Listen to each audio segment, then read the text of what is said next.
Welcome in, everybody. Glad to be here with you. Jacob Albrock, TJ Cleveland. It is a Hawaiian Shirt Wednesday, and we are having some fun here on Sports Daily.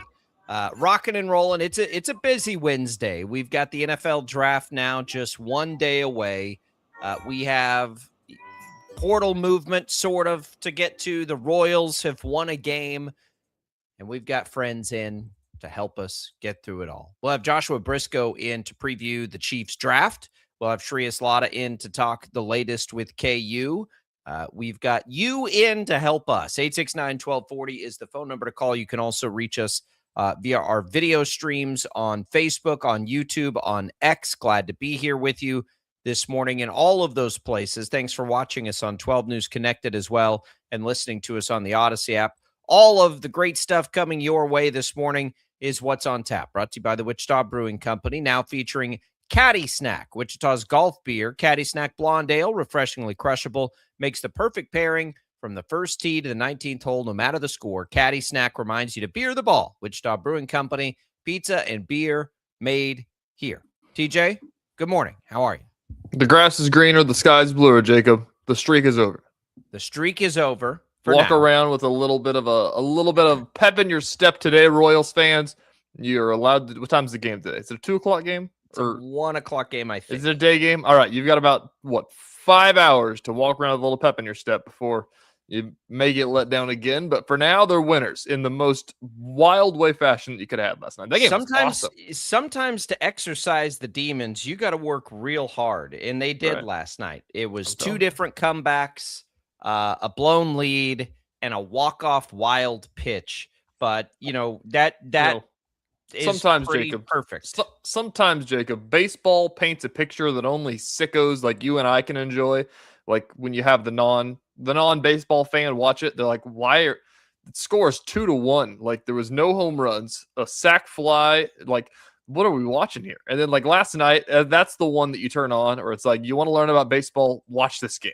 Like it's good stuff last night. It really was like a true you're going to have to pull out all the stops to win a game and end this streak. I mean, it's literally every loss that they had in this streak felt like it was the most unimaginable way. Not unimaginable because we've seen it, but like it was unbelievable. Like, people, I've made the point multiple times about like a string of bad luck only means a string of bad luck till it becomes a trend. But like, how many late game leads can you blow? Like, it's hard to do that. It's hard to do it. They've done it. In this win streak, they have blown leads of some kind. I believe they said last night in the broadcast 6 of the 8 games. They've had leads at some point in those games. They're just, look, when it's going wrong like that, everything falls apart, and we saw it in just about every way you could see it.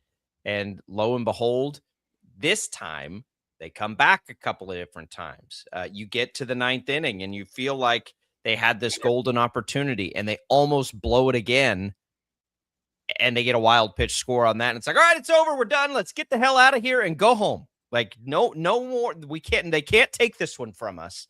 Let's go. Let's leave. Let's start over. Whatever. But they get it done. It was the most rage-inducing win ever. Like we're in that position, and it felt like they were going to screw it up in the ninth after back-to-back walks to start the inning.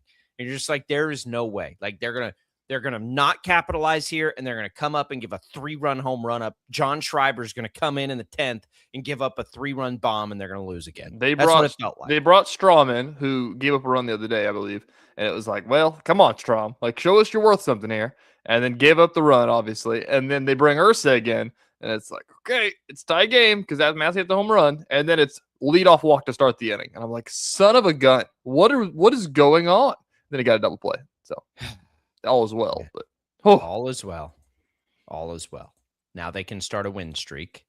Now they're going to move.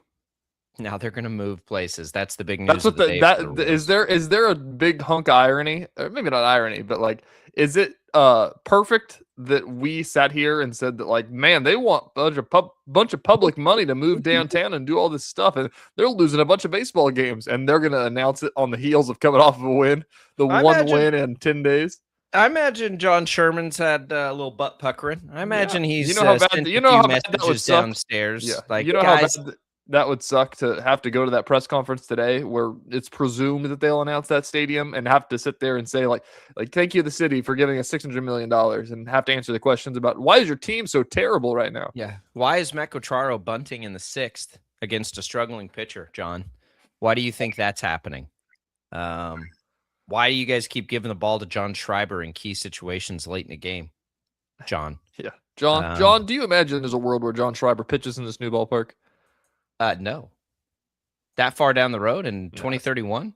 2030 is what Mayor Q says. 2030, We'll 4 see. years. Okay, 2030. No, John Schreiber will not be pitching in that ballpark. Of the current roster, I bet a good chunk. It's different than the Chiefs. Like, I feel like the Royals will have. I mean, Michael Garcia, Bobby Witt Jr., Jack Caglione would Vinny be my question best mark. guess. Yeah, Vinny question mark. And Carter Jensen Jensen would be my best guess at who will be remaining. Yeah. And I can't even, of the starting pitchers. I mean, you could say Noah Cameron, but he's an old rookie. Like to say Cole Reagans, but yeah, I don't know. Chris Bubich, I think, is going to get Daniel traded Lynch. this year. Daniel Lynch is still kind of young, right? Yeah, but he's got a lot of years of service. True. Like, Daniel Lynch, by the way, needs to be an option in the 8th or 9th inning. He looks really good this year. We'll get into all of that. We've got draft talk coming with Joshua Brisco. We've got KU talk coming as well. TJ, I watched about 12 minutes of a playoff game last night in the NBA. I put on Lakers Rockets right after that. I saw the end of the Spurs game, which was pretty great. Missed shot to win it. Put on the Rockets Lakers, and I was tuned in for most of the first quarter. I had all right, I'm going to bed. Backup, television on in the background of the Spurs game. But I saw the Wemby injury. That's freaking terrifying. That's horrible. Tall of a dude going down that fast. I saw somebody say is like he's entered concussion protocol. It's like, well, yeah, we figured about the concussion. Is his jaw broken? Look how hard he hit the floor. It's a long way to fall. Yeah. But that's also happening. We got all kinds of fun stuff today. Man, that by the way, as the Royals snap out of theirs, the Mets do not. Now up to 12 game losing streak. The Royals aren't the worst team in baseball. The second highest payroll in baseball. That's so brutal. Soto, there's a conversation about Soto's missed like 2 weeks with that injury that he had, and it was like a tweak of something. Like, it wasn't a drastic thing or something. And now it's like, man, you are getting paid more than anybody in baseball. Like, can you play? When are we going to be able to do this? Get out there. Yeah. Look, to me, I look at that and it reminds me, and like, it should remind all of us. And this is where Royals fans can maybe find their solace. The problem with the Royals is some of the issues have now been plaguing them since the second half of 2024. But baseball's weird, man. Baseball, weird things happen. Again, I've said this before, like, if we're in August, if the Royals play about like we expect them to this year and we're in August and they lose 7 games in a row, we're annoyed, but we're not panicking. This is panic time because it's April. But they snap out of it last night. We'll look ahead to the rest of the series, the rest of the week with them as well. Let's delve in to a little bit of the news of the day. There's actually a few portal things we need to mention. So maybe we get into that off the top here. We'll get into Chiefs talk. We've got all kinds of fun stuff coming on Sports Daily on a Hawaiian Shirt Wednesday. Happy Hawaiian Shirt Wednesday to all those who celebrate. We'll be right back.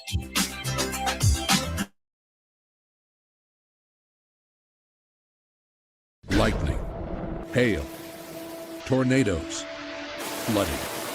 It's the worst of severe weather, and it's coming. Spring brings warmer temperatures, but also dangerous weather conditions. Stay up to date day or night with the Storm Team 12 weather app. You'll get accurate forecasts, so you can plan ahead and stay safe, no matter the weather. Download the Storm Team 12 weather app, brought to you by Stutzman's Greenhouse. The future of television has arrived. Next Gen TV is here with stunning video, movie theater quality sound, enhanced voice clarity, and interactive features, all upgradable for the future. Learn more at watchnextgentv.com.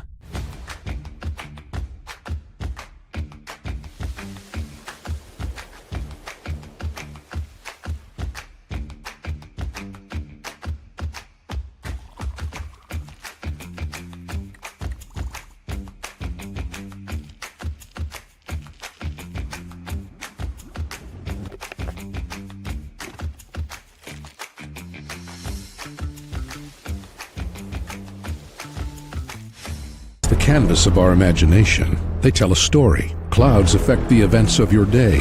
Sometimes they growl, sometimes they inspire, but they're always the messengers of nature's mood written in the sky. Storm Team 12 understands the language of clouds. We're dedicated to decoding their message so you know what to expect. Behind every cloud, there is a story waiting to be told. Trust Ross Jansen and Storm Team 12, alerting you first to the impact on your life.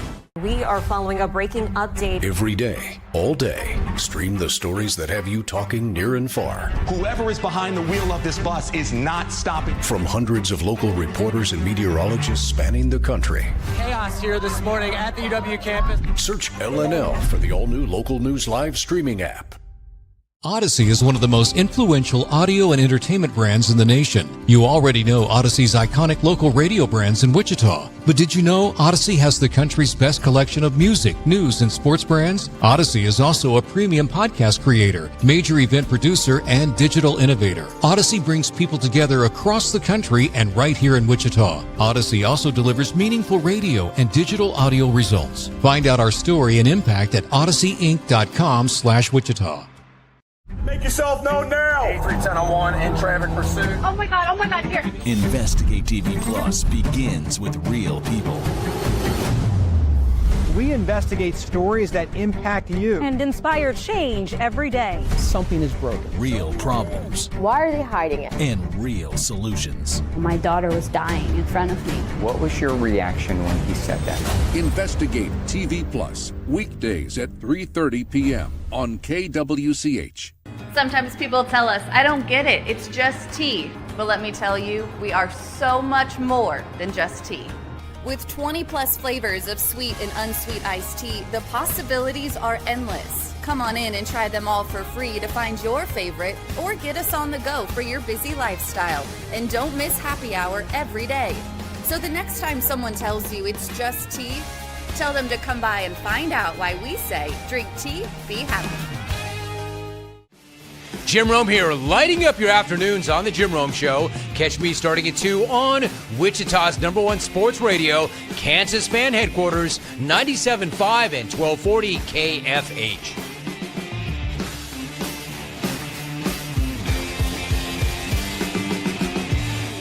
Mornings are busy. We're here to make your mornings better. We report the stories that affect you. 3 more hospital lies from contaminated apple juice just a day after the FDA issued a recall. We're here to make your mornings better. Closing east and westbound lanes of K96 for repairs. With 12 News, you're prepared for your whole day. Scattered thunderstorms across the state into the afternoon. Stay a step ahead with 12 News this morning on KWCH and KSCW.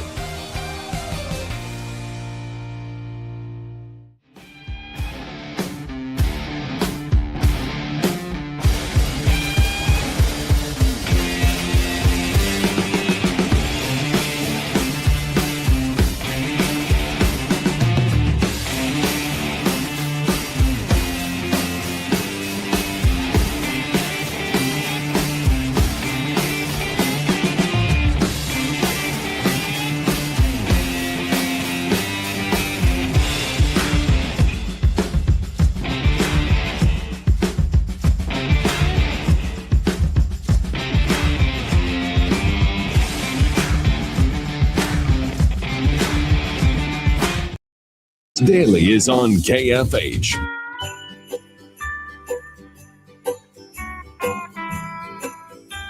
Welcome back in, everybody. It is Sports Daily here. It is a Hawaiian Shirt Wednesday. We're glad to be with you on this Wednesday.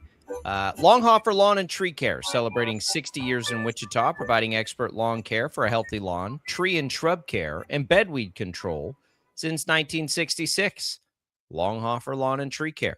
Appreciate their support here on Sports Daily as we make our way through one day, just one day until the NFL draft.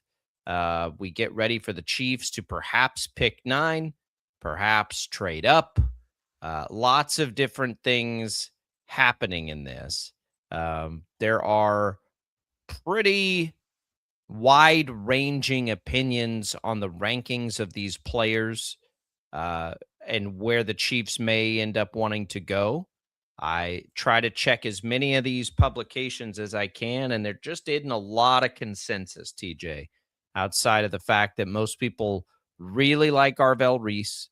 They really like David Bailey. They really like Jeremiah Love. And then it gets, I think people really like Caleb Downs, but he's a safety. And you kind of have a lot of different opinions. I'm looking at one from Mike Renner, who is a guy at CBS Sports. He's got Reuben Bain Jr.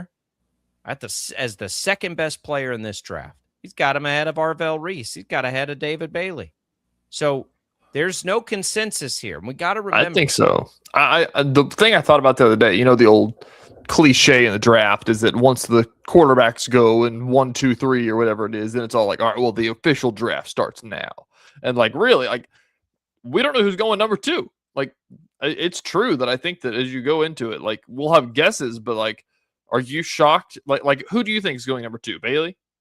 No, I think Reese will go number 2. I was gonna say, so I've seen Bailey there, and so who? I think who most knows? mocks, because most of the reporting from the Jets is they really like Reese. Bailey's got his flaw of not having a good reputation as a run stopper. But I think, in a lot of places, that's okay. You can do different things around that. You're looking for the pass rusher. I mean, pressure on a quarterback is such a hot commodity in the NFL. But yeah, you've got mixed opinions there. The only 3 players I think that are pretty universally considered awesome. Awesome. And I think Bailey's probably there, but let's say he's not, because a guy I just looked at him as a 20. Really, it's 2, because Mendoza's going 1 because Mendoza's the quarterback. It's Reese and it's Jeremiah Love. But Love plays a strange position. It's going to be fun, I hope, for that reason, because we don't have quarterbacks here. And that's really what drives our entertainment value of these drafts.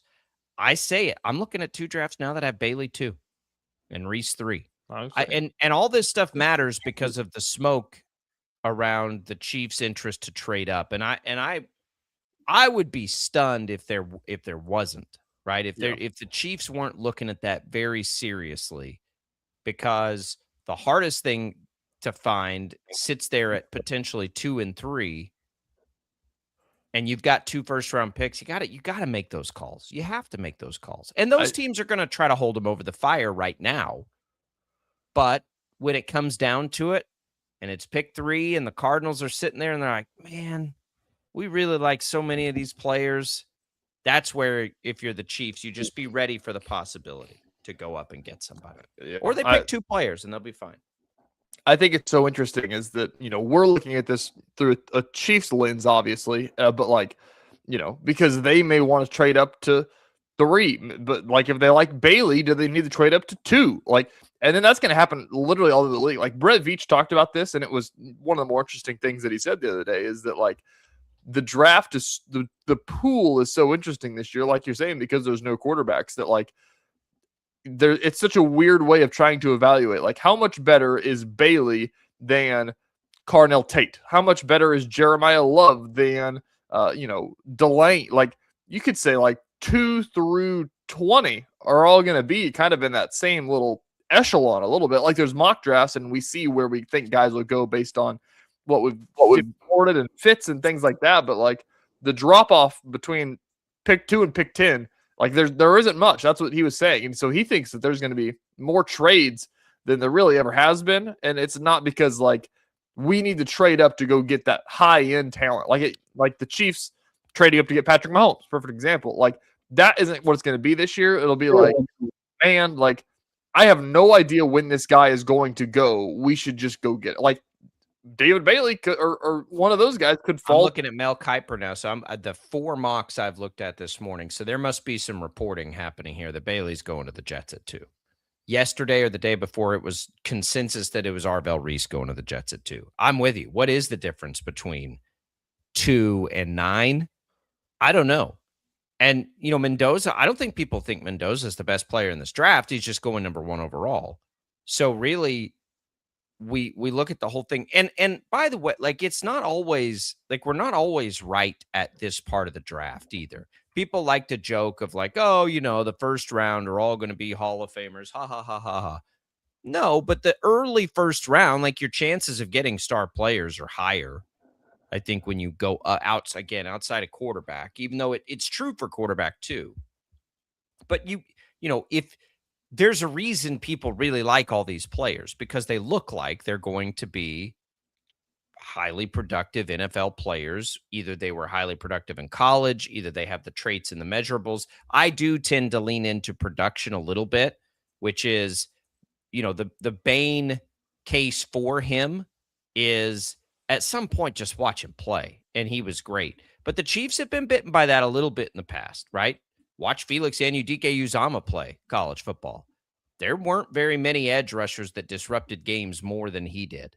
And sometimes you do have to look at those things that concern scouts. And then there's the old backup plans for the Chiefs. And the good thing for the Chiefs, I think, TJ, is they have a million backup plans. Oh, you know what? We take Jordan Tyson there? Fine. Oh, you know what? We take right tackle there? Fine. Mansour Delane? Fine. We kind of need that anyway. They do have a lot of options, ton of options, because they have a lot of needs, but they're in a good position. They're in a good position to draft where they are. They're in a good position to trade down. They have what it would take to trade up. Like, they really do have the ammo to pretty much do whatever they want. It feels like it's, for that reason, the Chiefs are in a spot where they literally we'll take anybody. But like the Cardinals aren't. Like, I think that's what we've been talking about, and why that's so intriguing and why that makes so much sense is that if you're the Cardinals, like, you can say like, man, we can move back to 9. That's fine with us. Like, sure, why not? Because they're not. Yeah. But the Chiefs, it makes sense. If you want to move up, if you want to take anybody, you might as well trade up and take one of the best ones that you think. Chiefs are closer to a Super Bowl than the Cardinals, right? That too. The Cardinals could sit there. I still am not convinced they won't sit there and be like, man, Jeremiah Love's too good. Let's just bring in Jeremiah Love and make our offense with he and the receivers they have, and Jacoby Brissett's competent. Let's just do that. And they need help on defense, but they can get help on defense like at some point. Because to me, like, he's that dude as far as like who's going to come in and have the least chance to fail in the NFL. I would say Love fits that profile. I would say Caleb Downs fits that profile. I think David Bailey fits that profile. It's hard to me to be that dominant in college and not at least be good. That's probably it for me. Carnell Tate, I probably would put in that set. Like, the chances of Tate not being good. Tate's probably a safer pick than Tyson. Tyson, I think, has more upside. But there's plenty of options for the Chiefs. They can do just about anything tonight, and I'll be happy. What's going to scare me is if they do that Chiefs thing they've done from time to time and they reach on a player. Or if they took like Kenyon Sadiq, I'd be disappointed. If they what would be another example of this? If they took the I don't know, Denzel Boston, like one of these receivers further down the board, like who would freak you out a little bit? There doesn't seem like there's going to be a player if they pick at 9 where we're like, are you kidding me? Yeah, I agree. I think that, you said yesterday that, like, this is elementary draft stuff, but like, here's 10 guys. Don't draft outside of these guys. Make your pick on who you want here. But like, and that's what, again, elementary draft strategy here. Like, having the 9th pick is a much easier pick to make than the 29th pick or the 32nd pick, because you get like maybe one guy will fall. Right. If you're picking 32, you have no idea. Like yeah. Josh Simmons could have gone at 16 last year. I think running the draft would be one of the most fun things you could do in sports, because you also have to think whatever you do at 9 is going to impact you at 29. So you have to have all these scenarios play out in hypotheticals. Like, if we went this direction at 9, what does that then mean at 29? If we went this other direction at 9, what does that mean at 29? Can we attack this position? But at the end of the day, and we've heard the term used, and I believe it. And when this all started and we knew they were going to pick this high, I 100% believe like you just have to take the best player at 9. You can't screw up 9. You never get to pick this high. If you're the Chiefs, you probably won't get to anymore. At least you're not planning on it. Get the player that's the best player. You'll find a place for them to play, right? Like this pick needs to help them open their new stadium. You're picking in the top 10. You don't ever get to do that. Who's the player that is going to be taking the reins from Chris Jones, Travis Kelce someday soon? Like, who is that dude when you pick there? That's why, like, the reach play gets a little dicier for me. That's where if it's Caleb Downs, I'm like, you know what? That's just fine. That dude is a great football player. Great. Fine. You'll figure out a way to use him. Whereas you get into some of these other spots, you're like, I don't know about that. Like, what are we doing here? We're picking 10. Make that pick with 29.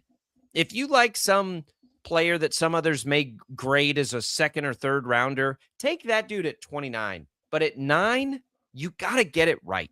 You got to get it right. We'll see what Joshua Brisco thinks about it in just a little bit. Running the draft seems awful, by the way. That's running the draft, running a draft room on draft night. If I was in those shoes, that seems like an impossible task. I think it'd be so fun. I'm awful in fantasy drafts about like, because we do untimed rookie drafts in our leagues that we do, which are the best way to do those, by the way. Untimed drafts are the best. Take your time. We don't need to do this for a while. Or slow rollers. You get like an hour. Like those are the best. Oh God, I need more. I need 3 seconds to make my picks. No, I need to think about it. You act like you haven't been thinking about it before.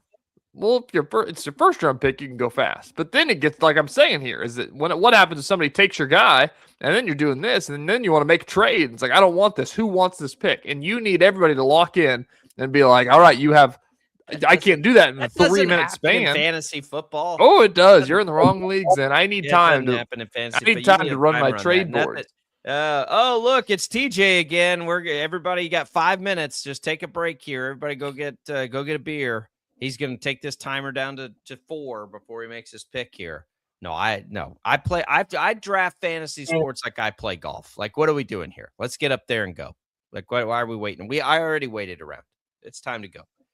In the NFL, yes, they do need to weather out trades for sure. TJ, real quick, we'll pivot in segment here because we have a lot to cover today. Transfer portal news. There's quite a few, and we all have headlines we missed too, but we can't wait for Paul Mbia until headlines we missed. That's the big one for us that we'll get into, and we'll have more with Shreyas Laddha later, but I guess it's at least good to get that out of the way because KU still doesn't have much to work with. And like it got to the point where, boy, I sure hope they can get Paul Mbia back. And they do. He's back. They do. On the buzzer of the portal closing, and Shreyas' story that he's talking about, he'll talk to us about that. Like strong words were used about, money can't buy me money can't buy my loyalty and all those things. So it's cool that he's coming back. I still don't know, Jacob. We'll ask Shreyas this. I don't know if he's going to be a starting center or not next year. Like right now he is because there's nobody else. But like I wonder if you're picking between, Bonk or him, like I don't know who you make in that. I think he's better than Bonk, but I don't know. We've had this discussion. You're going to be surprised. I know with Mbia next year. I'm sure he's gonna be awesome. Yeah, his tape was really good in Europe. But like to Mbia's credit, this holdout, which we roll our eyes at about the fact of like the reporting of like he wants to come to KU, but his agents are just making sure that he's got the right compensation. That makes us like, oh, okay. Like, it doesn't make me. It's what his agents are supposed to do. But then you look at it from like things that they're saying. It's true. Is that like, listen, if in every person that's ever signed a contract, has said this sentence about like, it's like you're paying me this, but if I leave, you're going to pay somebody else that. So why can't I just get that? And that's what he's saying. And so based on that part of it, that to me seems like KU is saying, like, listen, man, we want you back, but we're not paying you starting center money. Like, we'll pay you a discount. You can come sit the bench and you can be the backup and play. Like, that's what the writing on the wall tells me. And, you know, if that's not the case, then KU just got a hell of a discount on a guy that, you know, if Paul, this is the way to think about it. Like I'm saying here, what if Paul Mbia was coming from NC State like he did the first time around, and they got him this offseason because they needed a center? They would have paid him $4 million. Not if his production was the exact same as it was a year ago. It's true. I think you got to like remember his circumstances. One, he was behind Flory Badunga, who is as pure a college center and great defensive player of the year, was awesome, and was limited a little bit offensively. Mbia might end up being a better offensive player. He's not going to be as good defensively, but he's going to be better defensively than Bonk. He outplayed Bryson Tiller down the stretch. Bryson Tiller's a 5-star blue chip prospect who we were all in love with at the beginning of the year. Mbia outplayed him late in the year, obviously, or Bill Self wouldn't have been playing him. So I think Mbia's got a chance to be very productive next year. I love when guys bet on themselves like this, which is what he's doing, because you're seeing an opportunity here, if you're Mbia, to stay at Kansas, again, play for a coach in an offense that likes to feature the center, has to be as much as any coach in America, right? Like, the center is always critical for Kansas, always, for Bill Self. And so you're that dude. I don't think there's a plan to bring somebody else into play over Mbia. They may need a backup, but if they bring in Bonk, he is not going to start over Mbia. I'm telling you, he will be slated as the starter. I think you and I both think. What the hell does that mean? I think that game one. I'm telling you that I think that the thought process, if they bring in Bonk, is that Bonk is going to be the starting center. We'll ask Shreyas Laddha. I bet he will be. Between you and I think that we both agree. I think that we both agree, though, that if Bonk comes to KU, like, Paul Mbia might be better than Bonk. I think there's no might be about it in the Big 12. In the Big 12, Bonk's a good player. I don't mean this to be. They love him. The portal loves him. He's the hottest name in the portal. They love all these centers. Like, they literally love all of them. Now, which is Mbia's agents, I think, or representatives, what they're saying. Like, what are we doing here? But when you score 2 points a game last year, like, what are you supposed to do? All right, we'll come back. We got more Sports Daily. Shreyas Laddha will help us with that later. Don't go away on a Hawaiian Shirt Wednesday.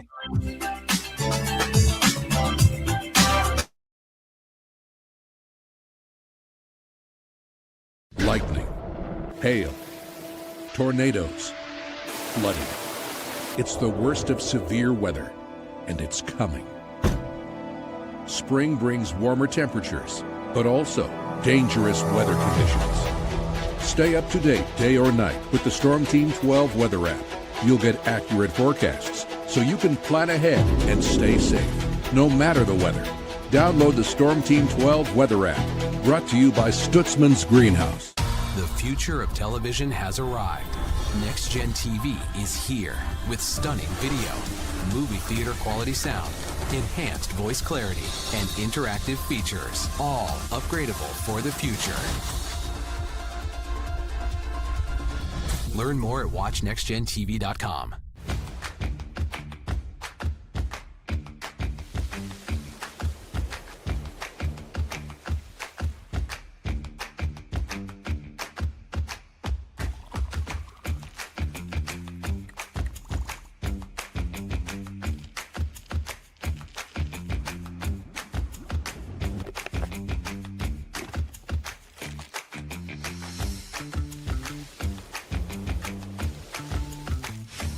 Canvas of our imagination. They tell a story. Clouds affect the events of your day.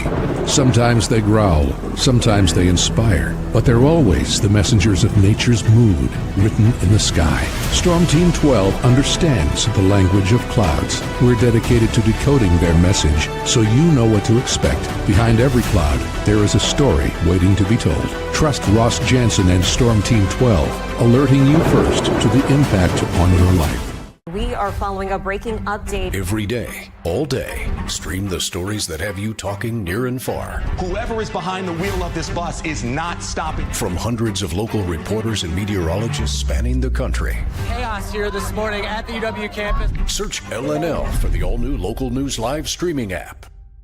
Odyssey is one of the most influential audio and entertainment brands in the nation. You already know Odyssey's iconic local radio brands in Wichita. But did you know Odyssey has the country's best collection of music, news, and sports brands? Odyssey is also a premium podcast creator, major event producer, and digital innovator. Odyssey brings people together across the country and right here in Wichita. Odyssey also delivers meaningful radio and digital audio results. Find out our story and impact at odysseyinc.com/Wichita. Make yourself known now. 31001 in traffic pursuit. Oh my God, here. Investigate TV Plus begins with real people. We investigate stories that impact you and inspire change every day. Something is broken. Real problems. Why are they hiding it? And real solutions. My daughter was dying in front of me. What was your reaction when he said that? Investigate TV Plus, weekdays at 3:30 p.m. on KWCH. Sometimes people tell us, I don't get it, it's just tea. But let me tell you, we are so much more than just tea. With 20 plus flavors of sweet and unsweet iced tea, the possibilities are endless. Come on in and try them all for free to find your favorite or get us on the go for your busy lifestyle. And don't miss happy hour every day. So the next time someone tells you it's just tea, tell them to come by and find out why we say, drink tea, be happy. Jim Rome here, lighting up your afternoons on The Jim Rome Show. Catch me starting at 2 on Wichita's #1 sports radio, Kansas Fan Headquarters, 97.5 and 1240 KFH.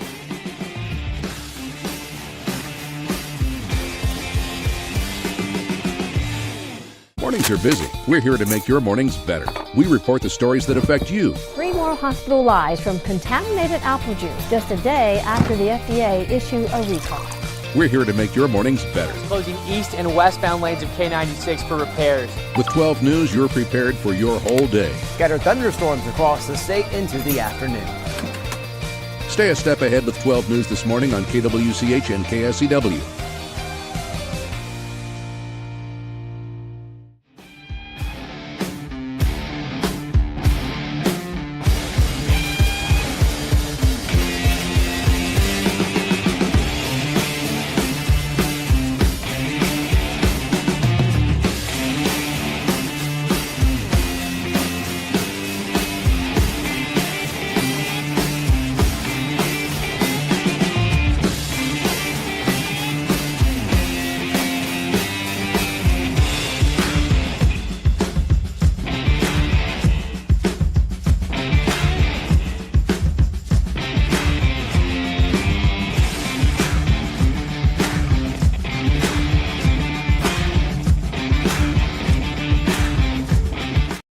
Six 1240. Time to get busy. This is Sports Daily on KFH.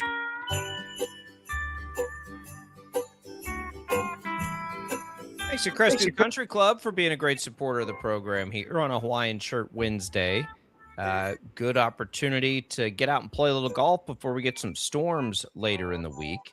And the best thing, TJ, is when you're out there, you can play. You got time for, 6, 7 holes, 9 holes, 12 holes. Go get it done. They've got 36 to choose from. I'm going to try to play 9 today if I can get 9 in.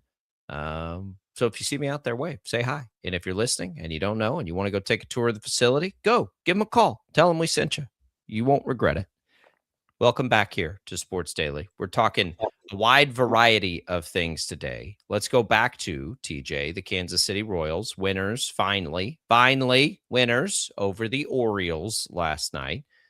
Looked like it was going to be a disaster from the start. Chris Bubich gives up a big home run early in the game, but he settled in, had a pretty nice game, pretty nice performance. He's getting traded, man. Don't you think? Like, the Royals need him to pitch well for a million different reasons. They need to win games. He's getting traded. I really think he is. Even if they're good, even if they're in contention. So it's good to see him He's got a chance to be good. It'd be nice if they could extend him or something. I just don't think it's going to happen. He's going to end up being an expensive player. They get into the bullpen. You mentioned Matt Strom. He was not good today. Ursig was much better today. Mears continues to be pretty good. We saw Lynch yesterday be good again. It feels a little piecemeal right now. They need Estevez back. Not necessarily to close. If he closes, fine. They just need it back because they need arms back there for sure. They do. I don't know. At some point in all the mess, obviously, it's an offense problem. Last night, the offense was pretty good. They scored runs. It's an offense problem. But it's an offense problem.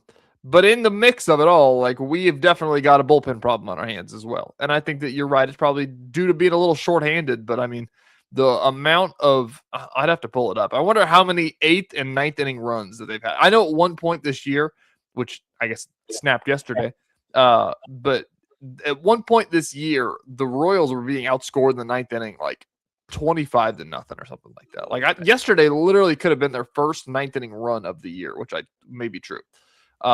So I mean that tells you about the back end of the bullpen, about what's going on. And it's weird because, as we keep saying, a month ago we were saying we liked what they had cooking in the bullpen.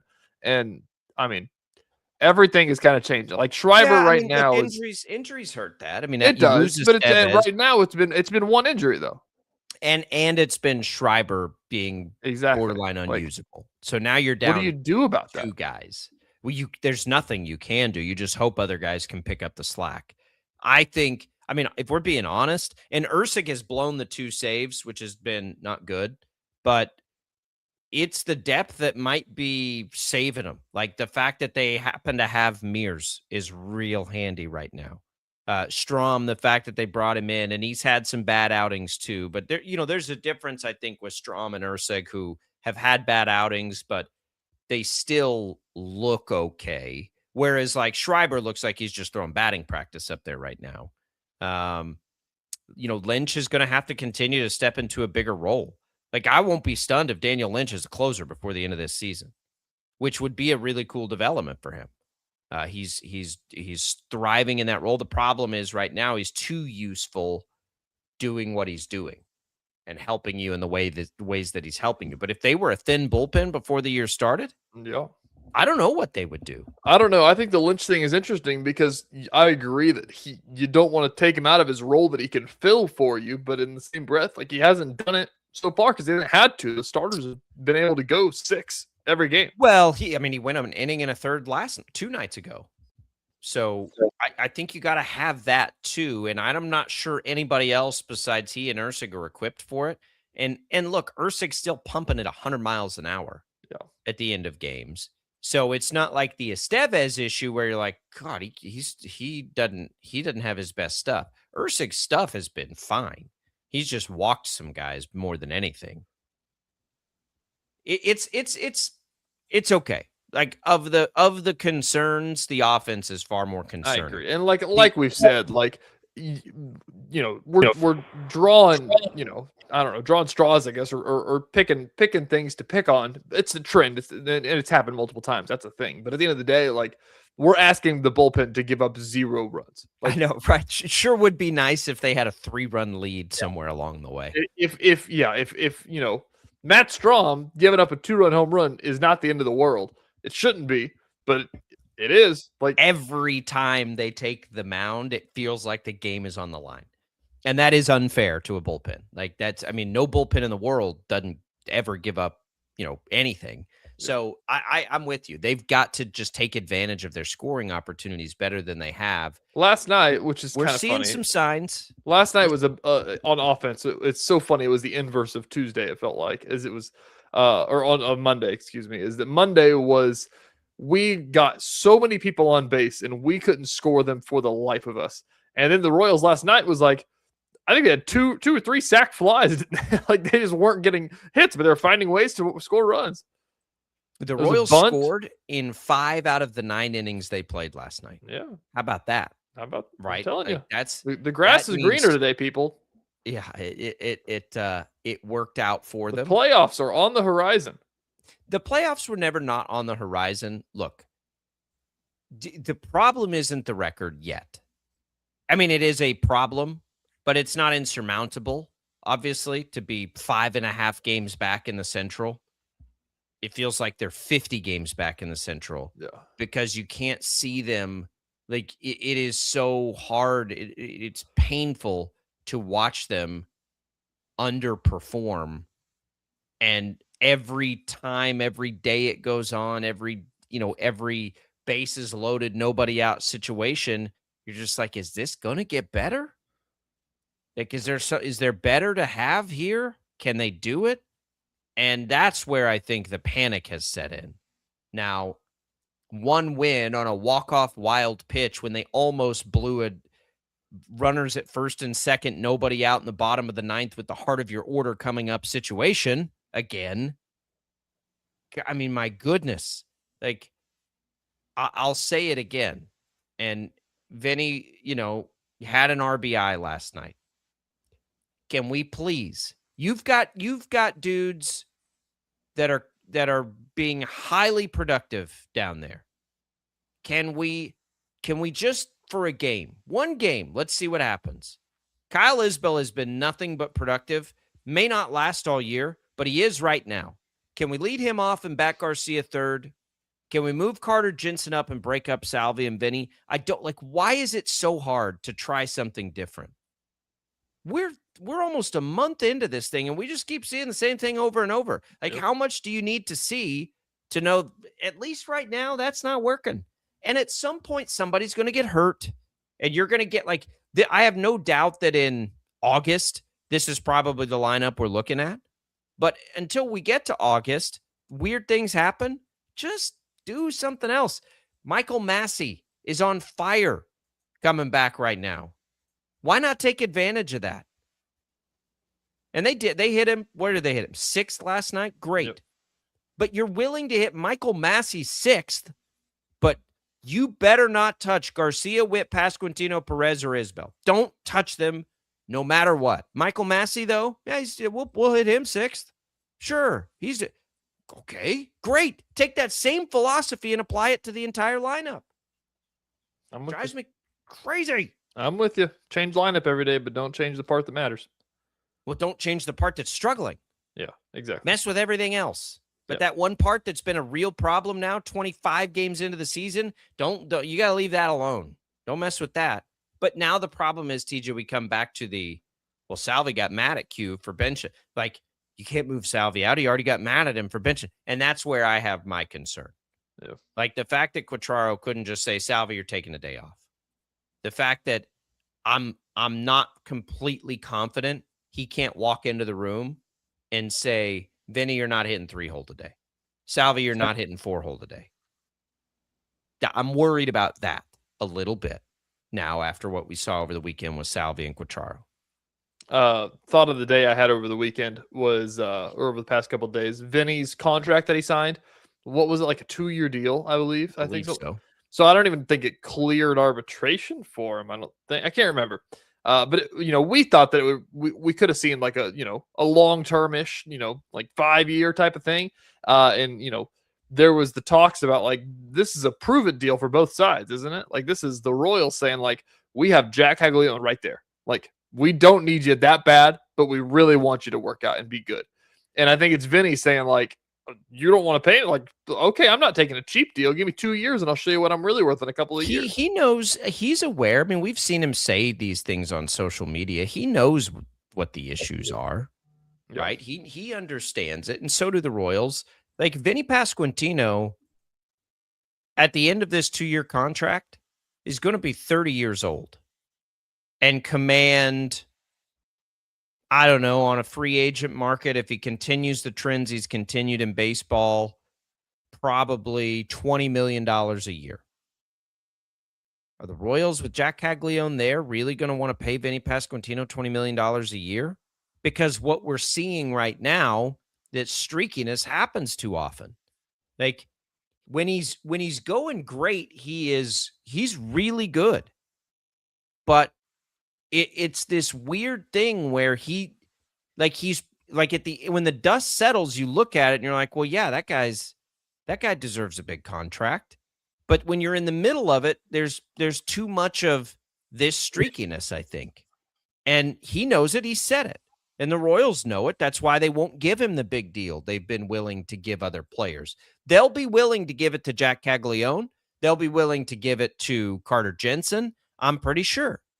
Now, the price of that's going up too, though. Look at what these young star players are making across the league. Kevin McGonigal for the Tigers just got a $150 million deal. Connor Griffin, what did he sign? He hadn't even played yet. So the Royals are in this interesting financial conundrum. They've put everything behind Bobby Witt Jr. and they gave Maikel Garcia a big extension. Are you really going to pay Vinny Pasquantino $20-25 million a year for the streakiness? I mean, you got him hitting 3-hole and he's hitting under 200 right now. This isn't the first time we've seen him be streaky. He's been streaky at lots of times in his career. Now that goes both ways, because when he gets hot, he is a run-producing machine. But it's so hard to commit all the money into the middle of the lineup when it's not as consistent as it can be. So that prove it deal's right. He's out there to prove it. And right now he's not proving it. And he knows that. But his energy, his leadership, his personality are all the things you want to build around. And I think we all root for him to be great because he's fun to watch. And he's fun. He's a fun Royal. He's a great example for you. But he's got to get out there and prove it. And right now this year, he's struggled to do that a little bit. All right, we got lots coming for you in the next hour. Headlines I missed. We've got Joshua Brisco to talk draft. We've got Shreyas Laddha to talk KU in the portal. Don't go away. Jam-packed hour 2 coming your way on a Hawaiian Shirt Wednesday.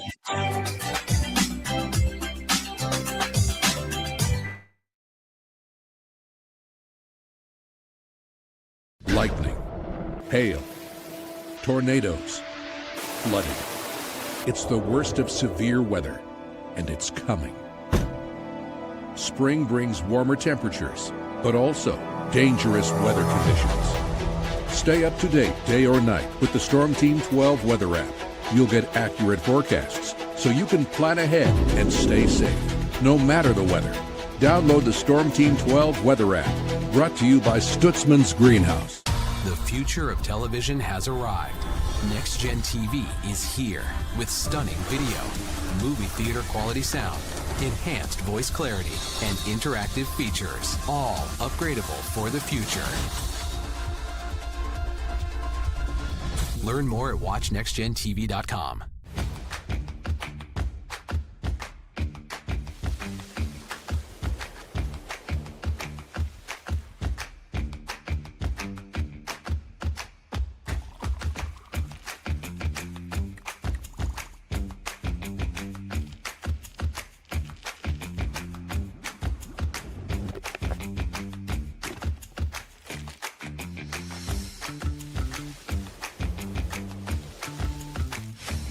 Canvas of our imagination. They tell a story. Clouds affect the events of your day. Sometimes they growl, sometimes they inspire, but they're always the messengers of nature's mood, written in the sky. Storm Team 12 understands the language of clouds. We're dedicated to decoding their message, so you know what to expect. Behind every cloud, there is a story waiting to be told. Trust Ross Jansen and Storm Team 12, alerting you first to the impact on your life. We are following a breaking update. Every day, all day, stream the stories that have you talking near and far. Whoever is behind the wheel of this bus is not stopping. From hundreds of local reporters and meteorologists spanning the country. Chaos here this morning at the UW campus. Search LNL for the all-new Local News Live streaming app. Odyssey is one of the most influential audio and entertainment brands in the nation. You already know Odyssey's iconic local radio brands in Wichita. But did you know Odyssey has the country's best collection of music, news, and sports brands? Odyssey is also a premium podcast creator, major event producer, and digital innovator. Odyssey brings people together across the country and right here in Wichita. Odyssey also delivers meaningful radio and digital audio results. Find out our story and impact at odysseyinc.com/Wichita. Make yourself known now. 831001 in traffic pursuit. Oh my God, here. Investigate TV Plus begins with real people. We investigate stories that impact you and inspire change every day. Something is broken. Real problems. Why are they hiding it? And real solutions. My daughter was dying in front of me. What was your reaction when he said that? Investigate TV Plus, weekdays at 3:30 p.m. on KWCH. Sometimes people tell us, I don't get it, it's just tea. But let me tell you, we are so much more than just tea. With 20 plus flavors of sweet and unsweet iced tea, the possibilities are endless. Come on in and try them all for free to find your favorite or get us on the go for your busy lifestyle. And don't miss happy hour every day. So the next time someone tells you it's just tea, tell them to come by and find out why we say drink tea, be happy. Jim Rome here, lighting up your afternoons on The Jim Rome Show. Catch me starting at 2 on Wichita's #1 sports radio, Kansas Fan Headquarters, 97.5 and 1240 KFH.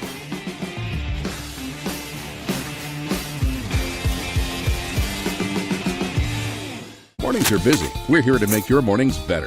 We report the stories that affect you. 3 more hospital lies from contaminated apple juice just a day after the FDA issued a recall.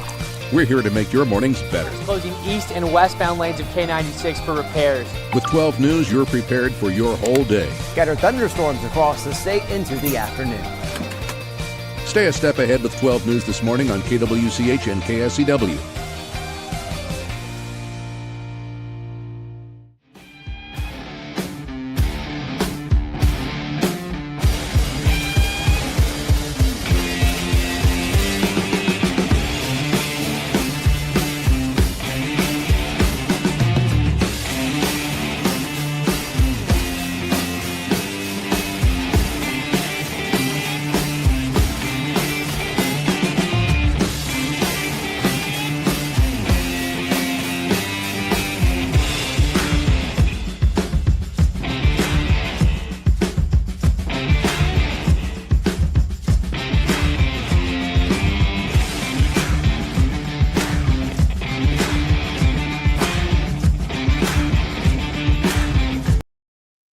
Your smart speaker to play 97.5 and 1240 KFH.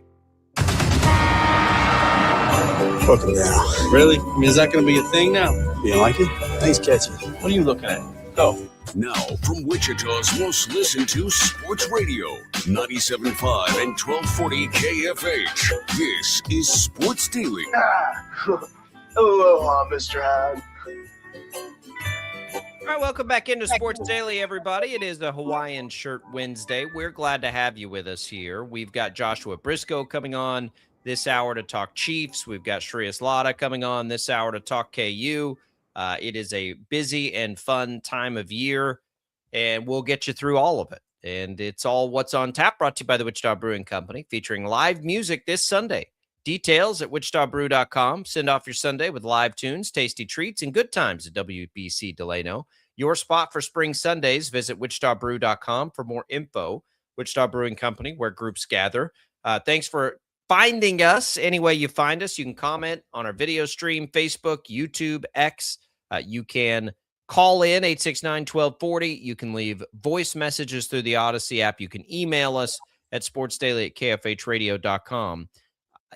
TJ, you had a wardrobe change on a Hawaiian Shirt Wednesday, and you still didn't find a Hawaiian shirt for Hawaiian Shirt Wednesday. Stripped down. I was wearing like a, the fuzz, like a mink.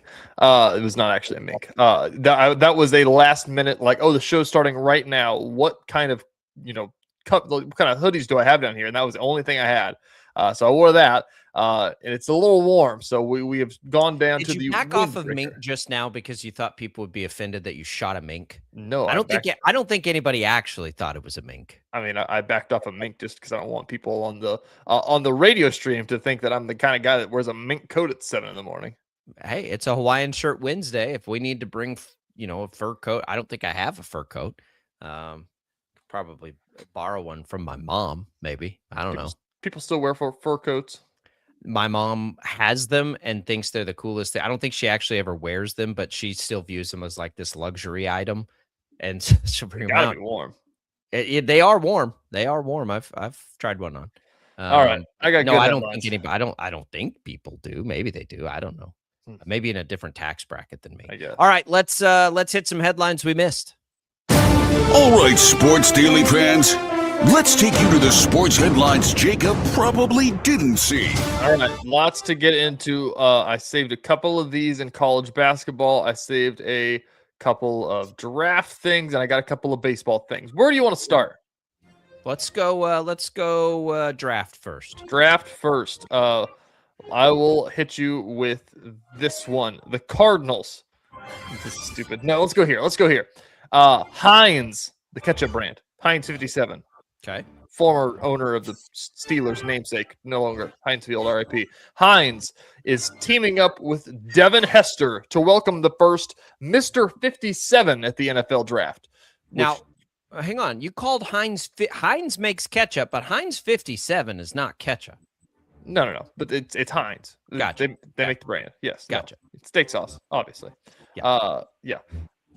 Anyways, Heinz is teaming up with Devin Hester to welcome the first Mr. 57 at the NFL draft, awarding a custom jacket, ketchup for life, and a partnership with Heinz for the 57th pick. It's of all the silly things we see, I'm fine with that. It's fine. It's fun that they went and found. I'm assuming Devin Hester at one point was the 57th I guess. pick. I was to say, clever. I hope so. That doesn't make any sense. If not, I like it. Lifetime supply of Heinz ketchup. You ketchup guy. You seem like you love ketchup. It's fine. It's fine. I like it with it's good on a burger. I rarely like it by itself. The only time I really like it by itself, I'll eat fries. I mean, it is the best fry condiment. Who's eating ketchup by itself? You just spoon and ketchup? No. I mean, like on a burger, I like ketchup and mustard. On a hot dog, I like ketchup and mustard. Yeah. Ketchup is the bottom of the condiment chain, and I'll put that on the record. If I'm getting a hot dog, like ketchup on a hot dog is insane. No, that's like what you use it for, because you can't dip fries in mustard. If it's not fries, it's got to be paired with another condiment to be good for me. Ketchup is the child's condiment. Anyways, let's keep going. Other draft news here. This is a reach from who is this? Johnny Venerable. He's the host of a PHNX card. There's some Phoenix stuff out there. The Cardinals posted yesterday a graphic, and it says Draft Week, and it's it looks like the steel thing, where it's like it looks like it's got like bolts screwed into the logo, the old whole look. Yeah. They posted that, and it says Draft Week, and somebody zoomed in on them, and the bolts look like they're like Lego bricks, kind of. And then they pulled a video of Ty Simpson at the combine doing like a package on Ty Simpson, saying like, "Yeah, in my downtime, I love building Legos." And it's like, oh my gosh, the sign, it's written on the wall, guys. It's Ty Simpson. It's so Ty Simpson. You have to at that point. It's like Mahomes and the ketchup thing. You hear that, and you got to make it happen if you're Legos. Yep. All right. Basketball or baseball? Where you want next? Let's go basketball. Basketball. I got some portal news. This one is actually, so there is K-State talk, which we won't have time to get into today. We can if we wish. They got a new guy, Timotej Malovic, from Slovakia. Played his freshman year at Miami.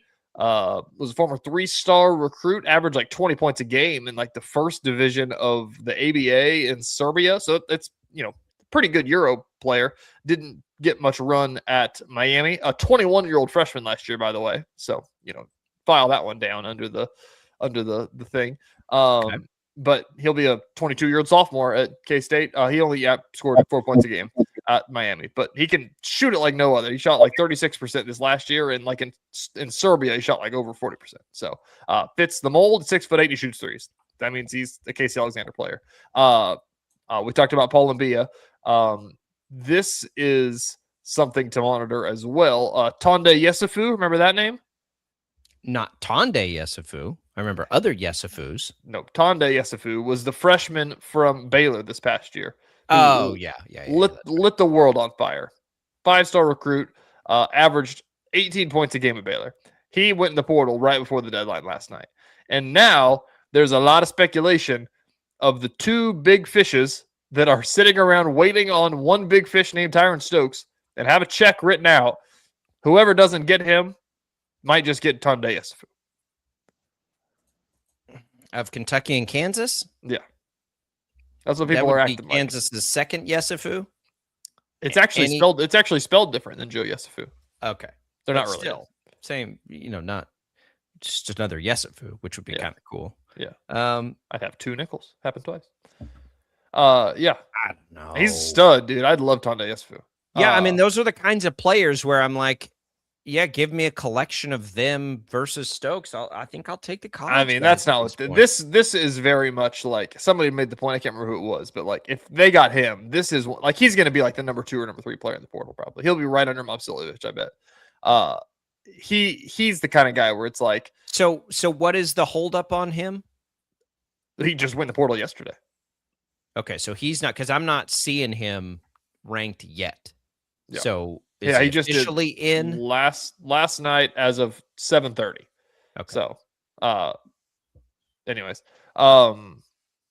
he's the kind of guy though. He's not a like if they don't get Stokes, it's basically like scratch off Stokes' name and write his name. Like it's.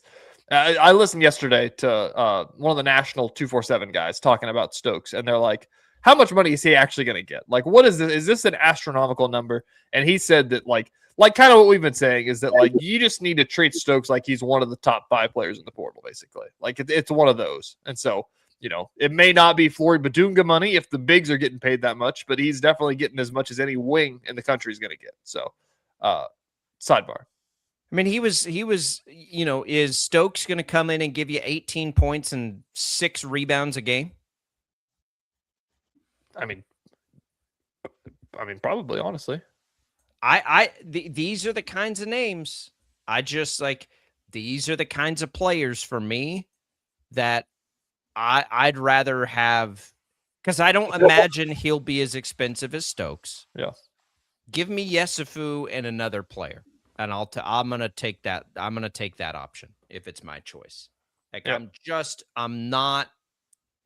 not feeling it with doing all this for a freshman that's never played before. Yeah. Something to be said about it. Another national college person on Tyrant Stokes. So he shared, I don't know if you're aware of this. This is going to just pee you off. Stokes shared on his Instagram story the other day. Were you aware of this news? Mm-hmm. He posted a post. You can like reshare a post on your Instagram story. You don't know how any of this works. He reshared an Instagram post that he posted back in November of his top 3 of KU, Kentucky, and Oregon. And he just reposted it the other day. And so everybody's like, oh, a decision must be coming soon. And then some people are reading into it even more and saying like, whoa, we thought this was a 2-horse race between Kentucky and KU. And the only thing that kept Kentucky in the race is because they were a Nike school. And now Oregon is on this. Is this man who's going to Oregon? Do people your age enjoy this? Tracking what Tyron Stokes reposts on Instagram? Tyron Stokes enjoys it. Letting people. No, for sure he does. I'm saying like consuming it. Yeah. Because I think people my age and older are just like, what the hell are we doing? Makes you feel smart, man. You're sitting there looking at it, it's like, ooh, what does it mean? What's the code? What does it mean? Yeah, I think it's it might be my least favorite thing in the world. All right, let's keep going. Stand it. Let's keep going. Run out of time. More college basketball. You know the name Antoine Jones, Jacob? I know you don't. He's from UNC Greensboro. He's going into the portal. He 6'6" senior, previously played for Memphis, Creighton, Louisiana Lafayette, UCF, Bethune-Cookman, and UNC Greensboro. He was a member of the 2018 high school recruiting class, Jacob. 9th year of college basketball. You know how long he's played basketball? Whenever he transferred from Memphis to Creighton, he had to sit out a year back then. That's why it's insane. Man, you got me on Yesufu. Now you should have just said, that Baylor dude that's awesome. He entered the portal last night, and you'd have had me there. You watched much Greensboro last year? No, but I did watch Baylor. And they weren't very good, but he's good. I'll take him over Stokes. I'm planting my flag there right now. All right, we'll come back. Joshua Brisco should be joining the show to talk Chiefs.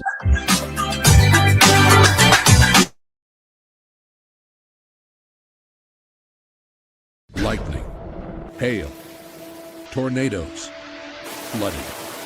It's the worst of severe weather, and it's coming.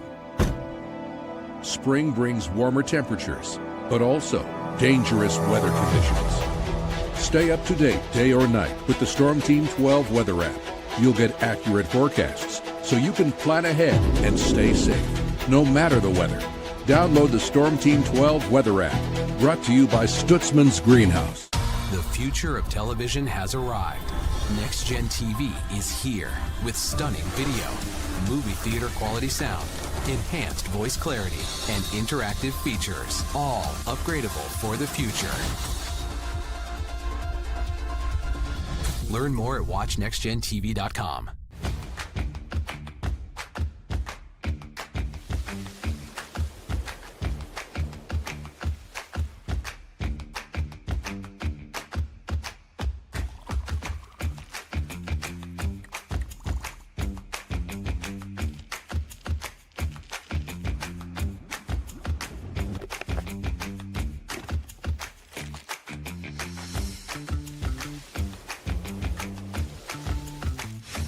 The canvas of our imagination. They tell a story. Clouds affect the events of your day. Sometimes they growl, sometimes they inspire, but they're always the messengers of nature's mood, written in the sky. Storm Team 12 understands the language of clouds. We're dedicated to decoding their message, so you know what to expect. Behind every cloud, there is a story waiting to be told. Trust Ross Jansen and Storm Team 12, alerting you first to the impact on your life. We are following a breaking update. Every day, all day, stream the stories that have you talking near and far. Whoever is behind the wheel of this bus is not stopping. From hundreds of local reporters and meteorologists spanning the country.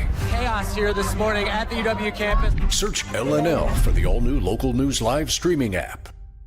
Odyssey is one of the most influential audio and entertainment brands in the nation. You already know Odyssey's iconic local radio brands in Wichita. But did you know Odyssey has the country's best collection of music, news, and sports brands? Odyssey is also a premium podcast creator, major event producer, and digital innovator. Odyssey brings people together across the country and right here in Wichita. Odyssey also delivers meaningful radio and digital audio results. Find out our story and impact at odysseyinc.com/Wichita. Make yourself known now. 831001 in traffic pursuit. Oh my God, here. Investigate TV Plus begins with real people. We investigate stories that impact you. And inspire change every day. Something is broken. Real problems. Why are they hiding it? And real solutions. My daughter was dying in front of me. What was your reaction when he said that? Investigate TV Plus, weekdays at 3:30 p.m. on KWCH. Sometimes people tell us, I don't get it, it's just tea. But let me tell you, we are so much more than just tea. With 20 plus flavors of sweet and unsweet iced tea, the possibilities are endless. Come on in and try them all for free to find your favorite or get us on the go for your busy lifestyle. And don't miss happy hour every day. So the next time someone tells you it's just tea, tell them to come by and find out why we say, drink tea, be happy. Jim Rome here, lighting up your afternoons on The Jim Rome Show. Catch me starting at 2 on Wichita's #1 sports radio, Kansas fan headquarters, 97.5 and 1240 KFH.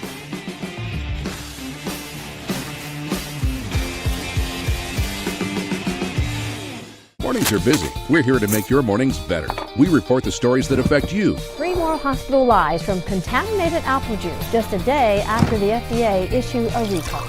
We're here to make your mornings better. Closing east and westbound lanes of K96 for repairs. With 12 News, you're prepared for your whole day. Scattered thunderstorms across the state into the afternoon. Stay a step ahead with 12 News this morning on KWCH and KSCW.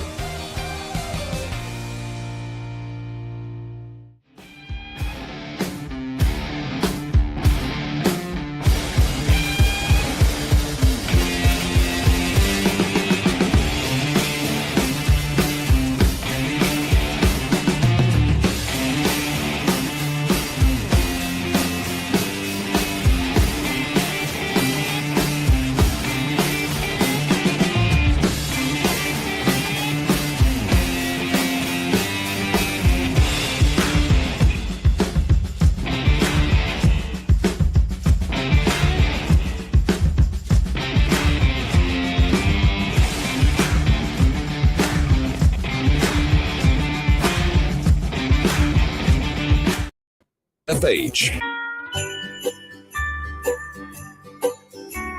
And And now, digging deeper with the teams you follow, it's another Sports Daily Insider interview on KFH. All right, welcome back in, everybody, to Sports Daily Hawaiian Shirt Wednesday. You know, I mean this in the most endearing way possible. I knew that I was like, we're going to get Brisco in on a Wednesday, and I can guarantee you that he's a man that has some options for a Hawaiian Shirt Wednesday. Thank you, Josh. TJ is a fun hater, world-renowned. He'll wear a fur coat in hour number 1, but won't wear a Hawaiian with us on a Hawaiian Shirt Wednesday. So glad to have you here, rocking, celebrating the correct way on a Wednesday. It's Hump Day. We got to get we got to get this thing going to the end of the week. Let everybody know we're ready to have a good time. I mean, this is not in any way an exaggeration. I could wear a different Hawaiian shirt with you guys every week during the football season and never have a repeat if that was the prompt. I have my array of ridiculous to just kind of the daily drivers. I'll say, Jacob, I'm impressed by you having the regular staple in your life this way, because I mean, this is a compliment. You give off professional broadcaster in so many ways, you know, like it just feels like you have your ducks in a row, so to speak, as the pro that you are. TJ, I never would have guessed you were a fun hater. I thought you were a fun guy. I joined after this bit started, and I've taken it to be my official stance to just hate Jacob every Wednesday morning when this happens. When the stupid ukulele starts playing, I just have to roll my eyes. I got nice. Max the producer leans in too, and now he has us the Hawaiian cut up, some Hawaii 5-0. But I am a dad of 3 and 1 on the way, Josh. I must own a number of Hawaiians, and I do. Yes. I could also. I mean, at this point I've repeated this, but I bet I have 20-ish Hawaiians to choose from. So variety is the spice of life, they say. Right. I don't know who said that. Hopefully it was somebody who didn't later do something horrible. But that, I just think it's important. You know, I don't have a ton of closet space, but I could argue I've got too many clothes. If I had to pare down my entire wardrobe, I think I could subsist on 3 Hawaiian shirts, a drawer full of tank tops, and a couple of cardigans. That's kind of where my style has settled in lately, and I'm just so tickled that that's so in lockstep with this beautiful radio show. You gotta let people know. You know, how else are they supposed to know? You gotta let them know. It's because of Hawaiian Shirt Wednesday, by the way, and I'm sure that you're aware of this, but I was not, because I'm a little older and unaware. Careful. I've been wearing a Hawaiian with the upside down pineapple for years now, and didn't make that. Look, but you know, we learn things. So for all the people watching all these years and being like, well, all right then. There you go. I'll tell you a very, very brief story about somebody, a listener of the show, saying hi. We were getting gas somewhere. Me and my producer at the time, Rudy, we just finished a radio remote somewhere. We were fueling up somewhere, and I was wearing a hat that has a little pineapple on it. And one of our mini liners for the radio show back in the day had me saying something absurd about, like, look at me, I got a little pineapple. And so that played for months or whatever, and then eventually at this gas station, this guy comes up to Rudy and I. We've got the radio station car and everything, and he comes up to me and he points at me and he goes, "Oh, you're the guy with a little pineapple." And I said, "Yes, sir, I certainly am." Thank you for solidifying my legacy. That was years ago, and I'll never forget it. Thanks for noticing. All right, let's talk draft here. It's all over the place, Josh. You know, we looked at this a long time ago and wondered what they might do. Well, they signed Kenneth Walker. Okay, check that box. Everything is on the table outside of quarterback, isn't it? Trades either direction, players at all the different positions. I guess quarterback and running back. Anything else is there for them. It feels like they're in a position of a little bit of strength to me here to do whatever it is that they want to do. I think that here's where obviously we've spent months in this. I have recounted a couple of times this week talking to you guys. I think it must have been the last time we talked at the end of the regular season. It was like, all right, well, this season's essentially been over for a few weeks. What do you want them to do? And I told you, my heart wants them to draft Carnell Tate, a guy who I don't believe will be there at number 9. I don't think he'll be a Chief. But like at the very beginning of the draft process, my heart was on Carnell Tate, but I think we agreed at the time that edge rusher was the responsible thing. But for me, it's pretty definitive, or it was pretty definitive in December and January, that the thing they most needed to reinforce in this draft was edge rusher and pass catcher, or even just pass rusher and pass catcher, if you will. We've had months of chaos in the smoke screens and the mock drafts and all sorts of things. And the Trent McDuffie trade obviously totally changes the math. I'm at a point now where I am back to where I was at square one. And frankly, I'm not sure I ever really left, but I wanted to at least evaluate, what are all of these options? All of the tackle talk of the last few weeks has just made my head spin. Not at 29 or at 40, but at 9 overall. I just don't see the vision for that.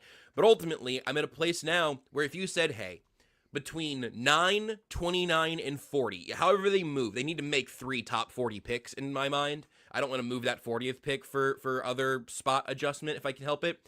If they leave those 3 picks with an edge rusher, a wide receiver, and something else, I think I'll be content. That to me is where I stand, where there is some flexibility.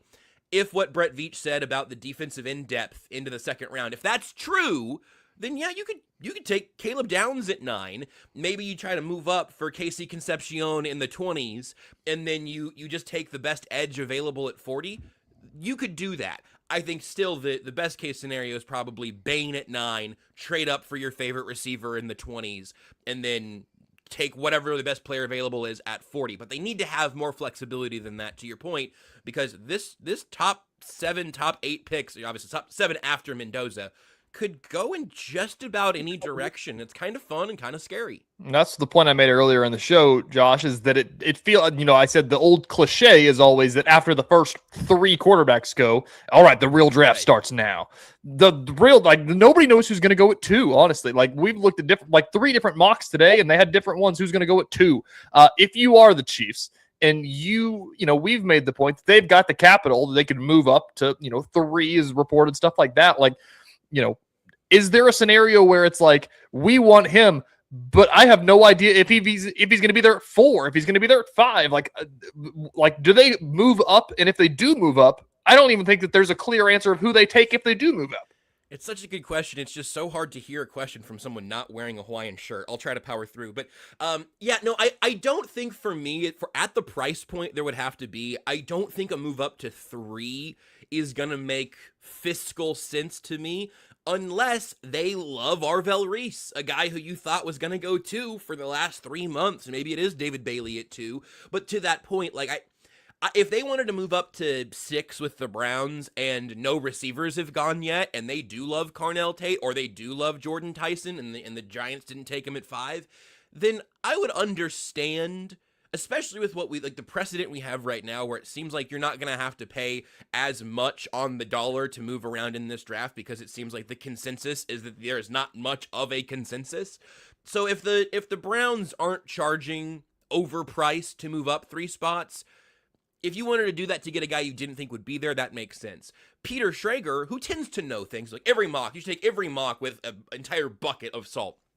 But Schrager tends to know things, and tends to know things about the Chiefs, at least he has in years past. His mock today, he has the Chiefs and Cowboys just swapping their 2 first-round picks, and the Chiefs drop down to 12 and still get Ruben Bain. I think it was an Omar Cooper for them at 20, and I'd rather have Concepcion, but I'd be happy with an edge and a receiver in the first round, kind of however you get there.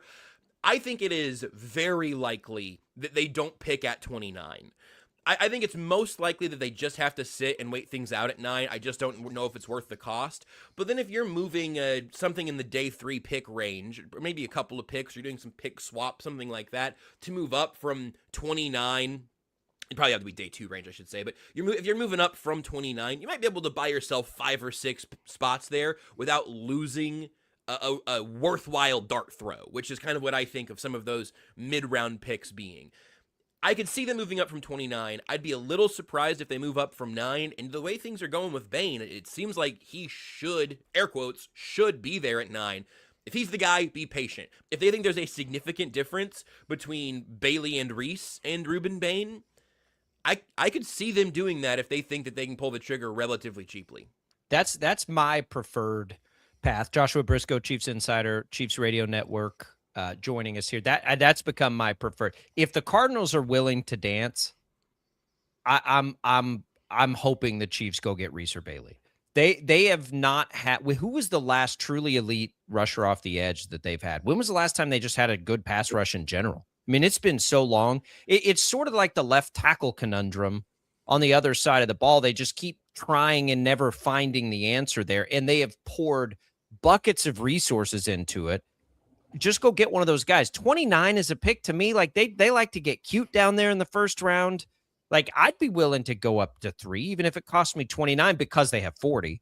I'm fine with it if it gets you one of the true elite players in this draft. And I do think both of those guys are 2 of the true elite players in this draft. That's the follow-up question is are those guys on a distinctly different tier? And I would probably tend to agree that it would be I'd be fascinated if they did it for Reese, but really for either of those guys, it would be fascinating for them to move up that way because those aren't the types of defenders they've invested in that way. Like even, Felix Anudike-Uzomah was an outlier and he was pick 32 and you're drafting in Kansas City and his success or failure doesn't impact if the Chiefs should draft David Bailey, right? But if you just said, hey, don't look at the big boards, watch Arvell Reese, David Bailey, and Ruben Bain. Watch them play college football. Who does Steve Spagnuolo most want on his team? I'd be able to point to Ruben Bain pretty quickly, even though I'd probably say that Reese and Bailey have higher ceilings for their NFL careers. I haven't heard anything about the Chiefs and Reese until like this week, and even that's just like purely speculative. And because I just didn't think he'd be there. It seemed like he was going to be the guy at 2. If this was a draft class where you had a Will Anderson type, first of all, the Jets wouldn't trade back. Right. The Cardinals wouldn't trade back, right? But if you had a guy like that who was a clearly dominant player that has the... comparing anyone to Myles Garrett is unfair because there's one Myles Garrett, and thank God, because I don't know that we could handle 2 of them. But like if you had another player at that level, I'd be very interested in moving up. If you said that you're either going to get David Bailey or Ruben Bain and whoever you draft at 29, I've got to take the second bucket there because I do think there is a need for multiple positions to be really infused with not just talent, but the rookie contracts that come with these picks, the 5th-year option that comes with maybe if you get this pick right this time, that's really valuable. And that 40, I can't. I get you can change the math a little bit and you say, okay, you're trading number 9 and Trent McDuffie for 3 and whatever else, right? And I really want the Chiefs in an ideal world to come away from those top 40 picks with, again, Bain, their favorite tier 2 receiver, and their favorite corner at 40, whoever that may be. Or if they really do love Jordan Tyson, if he's there at 9, if they really do love Mekhi Lemon at 9, take him there and then hope that Keldrick Falk is available at 29 and then do it again at 40. I do think they have a lot of good options here. We're just so close now that it feels like everything is just spinning around this universe, and we don't know what's going to happen after 1, which is really bizarre. Like what I said is that, you can make this as an argument for the Chiefs trading up or for the Chiefs staying put or for the Chiefs trading back. Honestly, it's in the eye of the beholder here. But I brought up Veach's comments the other day in his press conference that he did, and he said, this is such an interesting draft because, the non-premium positions, there's no true this quarterback has to go here, this guy needs to go here. I don't think there's going to be much drafting for fit period in the first round. I think that there's so much volatility of 2 through 40. It feels like it's kind of nuts there. Do you think that that's something to where it's that can be an argument to stay put, to be we could get a guy at 9 that could have been a guy at 5? Caleb Downs, you brought up, is mocked to 5 so many places. Yeah, I do. And again, that there have been people who have said, not that he would go here, but there have been plenty of people who I respect that say, I would have Ruben Bain 2 on my big board behind Mendoza. And if you can take him at 9 or trade back with the Cowboys and get him at 12. I'm not banking on that. I just, saw Schrager do that this morning. If you can get him at 9, and I think I'd rather have Bain at 9 than Bailey at 2 or Bailey at 3, I guess, for this case. And I don't know. I'm thinking now, should I have watched more Arvell Reese and figured out how Spags would? I just didn't think that was going to be a question. Right. But if you're talking about Bane and Bailey, yeah, I'd rather have Bane at 9 than Bailey at 3, and frankly, I guess I'd rather have Bailey at 9 than Bane at 3. I think that because there is such a fine margin there, I also do wonder if Veach is telling the truth when he kind of talks about there being a top 9 or 10. Is that just a convenient number, or is that true? Where you have 9 or 10 first-round grades, when in other years you might have 12 to 15 true, again, first-round grades. Not that they'll go in the first round, but guys that you think are worthy of that level of pick. If Veach was telling the truth, you probably do want to go ahead and be able to fire on your pick at 9, or if you think other teams disagree, and again, the Cowboys jump you for Sonny Styles or whatever it would be, then you might be able to bide your time, and then things get really wacky again from, let's say, 15 to 40. If those guys are all the same player, then you shouldn't trade up from 29 either. You shouldn't trade up from 40 either. You're throwing darts at that range. I do wonder if they have other wide receivers. I know I've just been hammering receiver every time we talk every week for a year now. But if there is a receiver like Concepcion who they think this guy's ceiling is higher than being the 4th receiver off the board here, that's a trade up that I'm not going to balk at for even a second, because I think for what the Chiefs need, I think I would be willing to give up one of those picks to scoot up a little bit for Concepcion instead of Boston at 24 or whatever it might be. But I don't think I'm willing to pay the premium from 9 to 3 as long as one of those defenders gets there. Again, like Caleb Downs is a great example. He might be the best football player in this draft, non-premium position. Now, what's interesting is the Chiefs signed non-premium positions in free agency, and so that cupboard is still pretty bare. Well, and with a couple minutes left here, Josh, your point about the extra first year and your point on receiver, especially with it's unlikely, I would say, that the Chiefs sign Rashee Rice to a huge deal, that he's going to get somewhere. Receiver, edge rusher, and as much as it makes you cringe, tackle, premium, high-paid positions, I think we got to keep that in mind as maybe the options there, because when I'm watching Alec Pierce make whatever it is, $30 million a year, man, having a receiver with the extra, like that's got more weight. So does edge rusher. Those are two expensive positions. I think you might be onto something, and I think that might be where some of the tackle talk is coming too, to be perfectly honest. I agree, and I'll add cornerback to that as well, which is we're kind of brainwashed because I think the three of us would be a decent starting trio for Dave Merritt and Steve Spagnuolo. I don't think we have the measurables. I don't know if we have the length or the speed, but I feel like we just let us do some press man. I do still think that the Chiefs' strategy is probably to keep just stealing value in the middle rounds at corner. But if they think the medicals on Jermod McCoy are fine and they take him at 29 or 40, they're going to get an unbelievable football player as long as his knees are okay. Jordan Tyson, very similar argument, different specifics, but a similar idea. But no, I do think that's right. And that's why if they take a tackle at 29, I won't be apoplectic. I'll be like a little bummed because I don't think it's the best use of resources where the roster is right now. I think that on some level, like Esapole is probably further along than Jalen Royals if you're just going to combine, who's the next man up. And you do have Jalen Moore this year. And to your point, maybe Jalen Moore and Rashee Rice are in the same kind of bucket. The issue is your third tackle doesn't play real games unless there's an injury. You need a rotation of defensive ends and wide receivers to take you into the next era. I agree. Josh, Jacob, breaking news. The Royals just announced they're moving to Crowd Center. Okay. All right. We'll get to that in a minute. Happening. Josh, let's do it again after the draft. We'll look back at it here in the next week or so, maybe even on a Wednesday, so we can rock out the Hawaiians. I might just wear the Hawaiian shirt either way just to get under TJ's skin. Yeah. Now you know how to push the buttons. Josh, we appreciate it. We're coming right back. Follow Josh at JB Brisco on X, all the different places. We'll see you on the other side.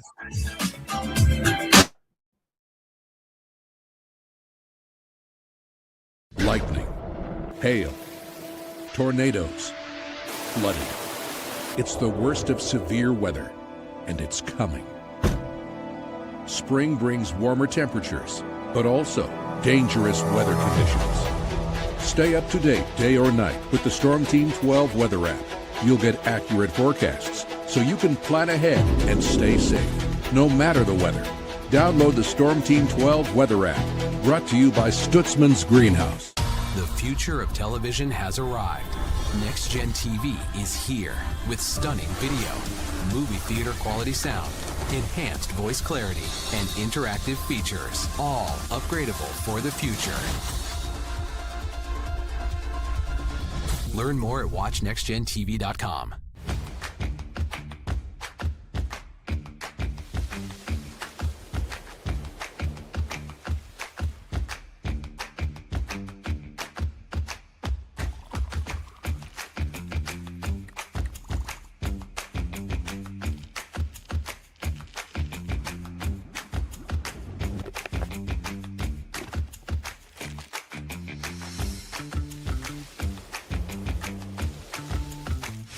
The canvas of our imagination. They tell a story. Clouds affect the events of your day.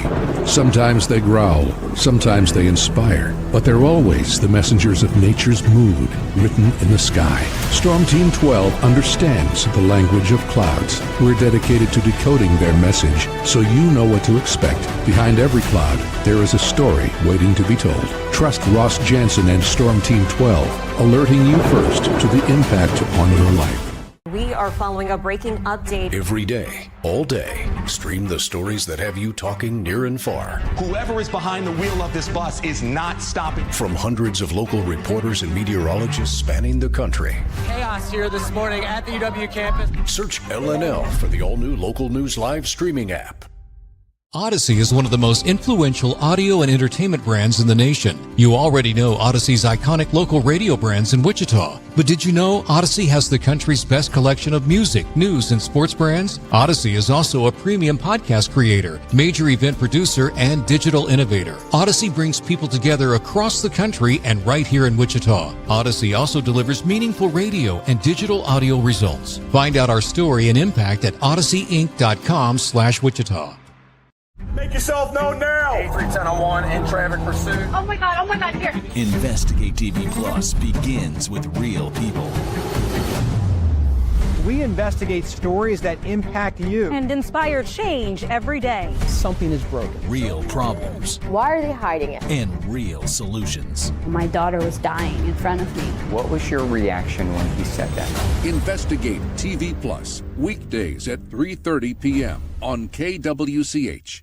Sometimes people tell us, I don't get it, it's just tea. But let me tell you, we are so much more than just tea. With 20 plus flavors of sweet and unsweet iced tea, the possibilities are endless. Come on in and try them all for free to find your favorite or get us on the go for your busy lifestyle. And don't miss happy hour every day. So the next time someone tells you it's just tea, tell them to come by and find out why we say, drink tea, be happy. Jim Rome here, lighting up your afternoons on The Jim Rome Show. Catch me starting at 2 on Wichita's #1 sports radio, Kansas Fan Headquarters, 97.5 and 1240 KFH.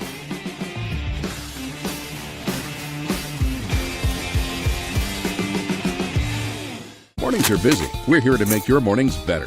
We report the stories that affect you. 3 more hospitalized from contaminated apple juice just a day after the FDA issued a recall. We're here to make your mornings better. Closing east and westbound lanes of K96 for repairs. With 12 News, you're prepared for your whole day. Scattered thunderstorms across the state into the afternoon. Stay a step ahead with 12 News this morning on KWCH and KSCW.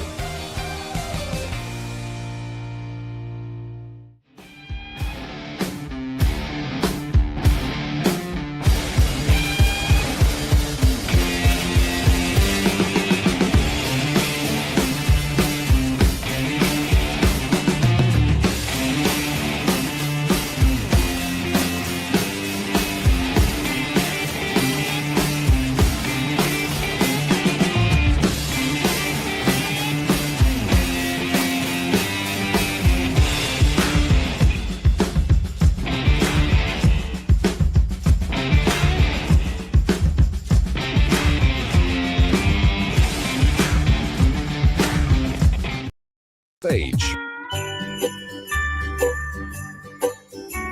And now, digging deeper with the teams you follow, it's another Sports Daily Insider interview on KFH. All right, welcome back in, everybody. It is Sports Daily. Jacob Albrock, TJ Cleveland here. Glad to be with you on a Hawaiian Shirt Wednesday. And a Wednesday we just got, and we'll get to this in a little bit, the Royals announce in a partnership with Hallmark Cards that they're going to Crowd Center, as TJ mentioned right before the break. But let's talk a little KU. Shreyas Laddha, Paul Mbia is back. You've reported on this. I guess it's odd. Is it odd anymore to have, this kind of play out the way it has, such public facing commentary from a player representative? I don't know. Is this kind of normal for you now as you follow these things closely? It's only normal if they're willing to talk. And I did not expect to have 3 Paul Mbia related stories this offseason. But, that's where we're at. And people want to read about Mbia, so I am supplying the demand there. But, negotiations went to the 11th hour. I mean, he didn't announce his return until like 7:30, 8 o'clock last night, really. The portal was supposed to close at 12 or 11:59 p.m., really.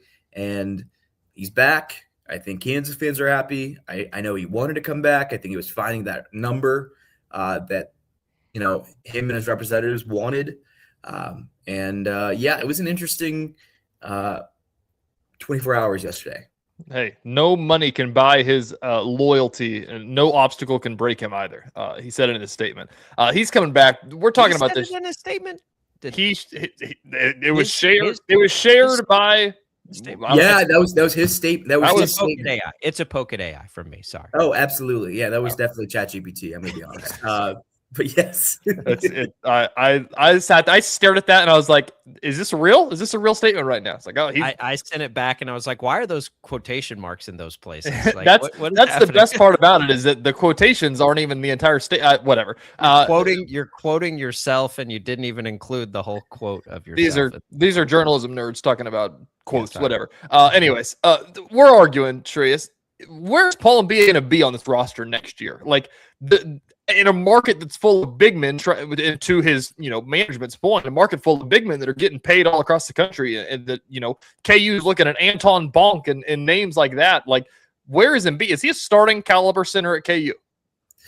It depends on how they felt the rest of their team. If they decide to go budget option, I'll say, I think Paul Mbia will absolutely contend for a starting spot. As long as they don't go out and get Cham from Cincinnati, which I'm not sure he's coming, because I know Michigan was in the lead there, according to reporting, and they didn't want him to leave campus. We'll see what happens with that. But I feel like right now the big men market is so bad.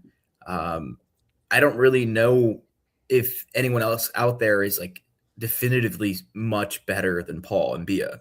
Like Bonk to me is just a guy that who takes up space. Guys, I've said this before. I said it on the Pahey podcast. I don't get the Bonk hype. He averages 11 a game. I'm telling you, we watch American Conference basketball, and we say the same thing. Yeah, like I was like, dude, he averaged 1.6 a game at Providence in the Big East. Like, so 11 a game in the American Conference probably means what, like 5, 6, 7 points a game off of lobs or something in the Big 12. We just get eaten alive by the Big 12 bigs. Yeah, I also just think, the best thing about Bonk is he's a big guy that takes up space in the lane and theoretically would help the rebounding issue they had last year. But I don't know. I think the entire market right now is really, really bad for bigs, and guys are getting way overpaid than they should.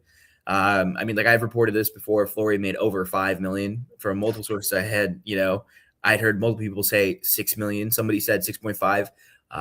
I was told from Mbia's camp that Flory was at 5 plus $2 million incentives. The one consistent thing is bigs who are good are getting overpaid. Bigs who are bad are getting overpaid, and average bigs are getting overpaid. If 1.6 is what the market is for an average big right now, I like Paul Mbia. I think he has potential. He just showed a lot of flashes in those 2 games, but the guy averaged 1.2 points a game and 1.3 rebounds, played less than like 20 minutes a game, I believe. And, I'm just like, to me, the production of Paul Mbia did not match up to the caliber of player I could think he could be. Because if you go back and watch the EuroLeague tape, he was doing a lot of things that you don't see at KU. And I think that's one of the things this management was telling me about is like, when you look in the market, like, who do you think is better than Paul? And I'm like, well, in my mind, the one definitive is Cham from Cincinnati. And then he was like, what his representative was like, well, if he was on Kansas, he would never play because they'd play Flory over him or whatever. There was not a super high level of respect for Flory from a member or two in Mia's camp. I think they believe that Kansas didn't develop Flory's offense, which they're pretty right. I mean, like Flory didn't have anything outside of 10 feet. Well, let's be fair though. Kansas has a long history of developing Biggs offenses. Maybe that's as much a Flory thing as it is a Kansas thing. No, that's true. That's absolutely true. Yeah, I mean, like offensively, I think he could have taken much more. Like, we still didn't see the jumper. We didn't see a lot of things that you need to see for him to be a legitimate first-round NBA prospect, in my eyes. But yeah, I don't know. The market for bigs is so mad right now. I mean, the expectation is Kansas will pick up one more big, whether it's Christian Reeves or Anton Bonk or the home run in Cham or somebody else. But we'll see. I'm intrigued to kind of see it all play out. I want to play a game with you here. So give me, outside of the bigs, we'll start with this. What is a name of, another position of a player that Kansas may be in on? Victorious Miller from Oklahoma State, I think, is a good shot. I mean, Kansas recruited him out of high school. So let's say Miller, and if Yesufu gets in, would you rather have Miller and Yesufu or Tyron Stokes? I knew you were going there. Oh man, I'd probably my rather thing. have Miller. Which one? Candidly, I think they're going to end up with this. Is guys, I do not yell at me because I'm not in the prediction business or the recruiting business. But from what I'm gathered, I think Kansas feels like they have a really good shot at landing Tyron Stokes. And I had learned from a non-Kansas source in the NBA world, the meeting at Kentucky for Tyron Stokes went horribly, like both ways. So last week, I was told from a source on the KU side, they feel like a decision is coming soon. Now, Tyron Stokes is doing the thing that he loves to do, where he's gathering attention with every emoji, this thing. He's trolling the entire world. But I think by the end of this week, we will know where Tyron Stokes is going. My prediction right now, based on the intel I know and kind of what I've heard, I think he's going to end up at Kansas. We don't know for sure because that guy is an enigma, and there's been like 6 different times that I think he could have ended up at Kansas this past 8 months, but he hasn't gone there. And there's been a few times I thought he could have ended up Kentucky. I'd be shocked if he ends up at Oregon right now at this point. But I mean, Paul and B and Cardi, who I respect, says, Oregon's a real option, or maybe he's just doing them a solid. I have no idea. But look, I think the way Kansas is operating right now in the portal is like Tyron Stokes is coming at the 3 spot. They haven't added a single guy on the roster visits that he's a starting caliber wing. Like Miller's a guy that you'd have first off the bench, not start for you. I don't expect them, unless they whiff on Tyron Stokes, to start looking. And a name to kind of watch out for that is, I heard all the way back in I think March or something, Alan Graves from New Mexico, Kansas was looking at him, Kentucky was looking at him, Duke was looking at him. But I think that cooled off with, trying to show that Tyron, hey, we're leaving this spot open for you. We think you should come here. I think Kansas feels pretty decent about landing Tyron Stokes. I don't know if it'll happen because he is as interesting of a character and player in the recruiting space that I've seen. So things can change. Nike can throw a $10 million bag and, well, goodbye, Kansas. A lot can happen from now and whenever he announces. But I feel like the way they're operating right now is Tyron Stokes is a Jayhawk. Jacob, by the way, headlines you missed. Tyron Stokes yesterday was wearing an Adidas jacket. So he's just trolling the entire guys. I don't care. Shreyas, why put up with it? It's the reason I asked that question is if you can use the same resources to go get players we know are productive and don't bring all of this stuff with them. Is that not a better option? They had issues with the star freshman that wasn't trying to do all of this stuff, who was, by most accounts, I think you would say, a better prospect. Yeah, absolutely. So why put up with all this stuff? If you're Kansas, you don't have to. I think they put up with this because the potential of Tyron Stokes going top 3 is good for the brand. He's a pretty good player. They've built relationships with him versus, they probably have to go in cold for for example, a guy like Yesufu, right? Like they're probably competing with like a Duke, a UNC, a bunch of other schools. Right now, it's just candidly, I think it's really only just down to Kansas, Kentucky for Stokes. I mean, Oregon is there too, but I mean, I find it hard to believe that Oregon is going to be the real contender. Maybe they're a silent contender and they end up with him, and I'm completely wrong. But I don't know. I think, you're at an advantage when you've been building this relationship with Stokes for a long time versus with Yesufu. Like, there's no guarantee that Yesufu is going to end up at Kansas. What if he's just bag chasing? Or what if he goes, I want to go to XYZ school because I've wanted to play there forever. But isn't Stokes just bag chasing? Yeah, but I think he also, like, the level of bag chasing is now just down to a few schools. I think there's a lot bigger list for like Yesufu to end up at, school-wise. But I think, candidly, like, I think if Stokes come to Kansas, I think Miller has a really good shot of coming to Kansas as well. I got to probably pre-write that story. I haven't done it yet, but I felt an inkling with the other two guys that committed, and they both came. I have an inkling with, kind of Miller and one of Reeves or Bonk, just kind of reading the tea leaves and kind of asking around. So, yeah. Well, look, and maybe my problem with it is, like, as I just, like, you squint at it and it's real easy to foresee problems with a Stokes-led Jayhawks team next year. To me, like, yeah, I mean, I just see that like, I too. don't know that it's gonna. I don't know, another freshman. Like, these kinds of players typically in college basketball aren't leading their teams to the place Kansas is so desperate to get back to most of the time. Candidly, I don't know what player is going to lead Kansas to the national championship Next year. Yeah, I don't disagree with that. Yeah, I just think when you have a roster turnover, 8 roster spots, you're just conceding the fact that you have to be perfect on like 6 of those roster spots when you pick them up.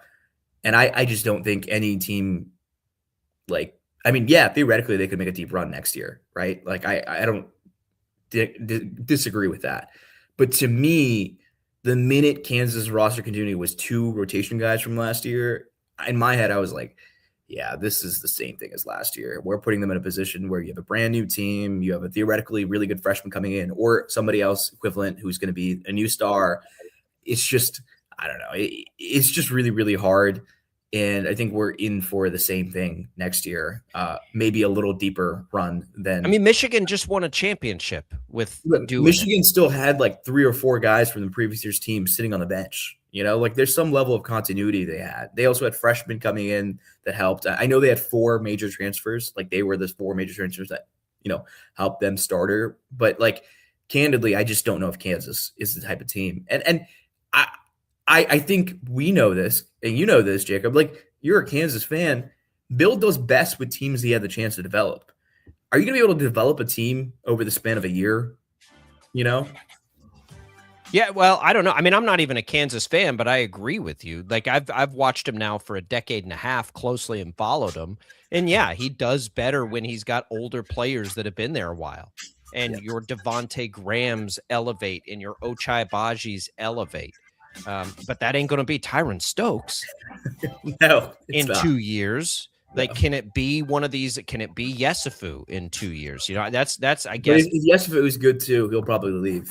Probably so. And that's a different issue, I guess, and one that they'll have to deal with. We'll see. Shreyas, we appreciate it. Follow along with Shreyas, follow his new podcast, and we'll wait patiently to see what happens with Stokes. There goes Shreyas Laddha. We're coming back. Sports Daily, don't go away.